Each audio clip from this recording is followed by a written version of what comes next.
અને સાથે સાથે કહું છું કે 2-3 દિવસ પહેલાં મારી પાસે તમામ ક્ષત્રિય આગેવાનોના ફોન આવ્યા, રૂબરૂ આવ્યા, સલીમભાઈને બધા આવ્યા અને કીધું કે આ ગઢ જે છે એ ગઢ જે છે ધરાશાયી થઈ ગયો છે, હવે ખાલી તમારે ધક્કો મારવાની જરૂર છે અને એ પડી જવાની તૈયારી છે.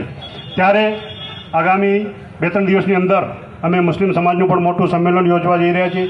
એમાં પણ બધાએ અમારા તમામ જિલ્લાના આગેવાનો એક થશે અને ક્ષત્રિય સમાજે જ્યારે બીડું ઉપાડ્યું છે કે આ ભારતીય જનતા પાર્ટીને અમે એક પણ મત નહીં આપીએ. અને હકીકત છે ક્ષત્રિય સમાજમાંથી એક પણ મત નહીં નીકળે. અને ક્ષત્રિય સમાજ ખાલી પોતાના મત નહીં, એ લોકો અગર ધારે તો એક વ્યક્તિ 5-5 મત બીજા લઈ આવે એટલી તાકાત છે.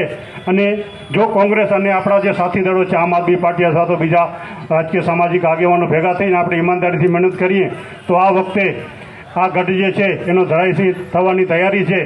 સાથે સાથે એટલી વિનંતી કરીશ કે જેમ સમય જશે તેમ આ લોકો ભારતીય જનતા પાર્ટીના લોકો ક્યાંક ને ક્યાંક આપણી વચ્ચે તિરાડો પડાવવા માટે આવશે.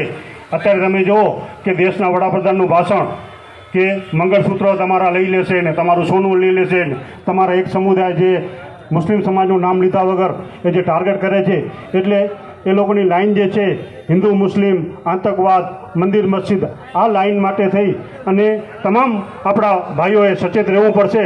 કે અત્યારે તમે જુઓ કે કચ્છની અંદર કચ્છની કોમી એકતા તમે જુઓ કે સમગ્ર વિશ્વમાં વખણાય છે.